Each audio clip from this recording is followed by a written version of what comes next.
we should have in mind that the small vessel disease was just one of the topic of this fantastic conference, and I was particularly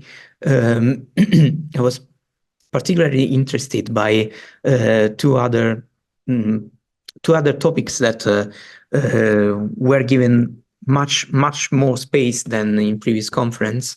The first was intracerebral hemorrhage. And we should keep in mind that intracerebral hemorrhage is a kind of stroke that can result from small vessel disease, from progression of small vessel disease.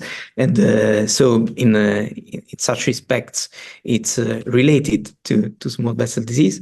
We have fantastic trials that have already been published or are about to be published about the acute management of intracerebral hemorrhage.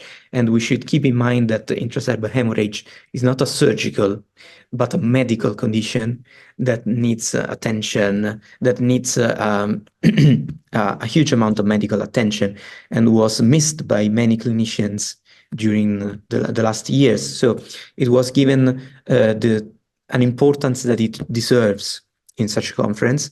And another comment, another highlight was about the acute management of ischemic stroke, because this was the year of much importance given to Tenecteplase, and we as clinicians have many expectations about the potential of this new thrombolytic agent with respect to alteplase that was the mainstay of treatment for, let's say, 30 years now.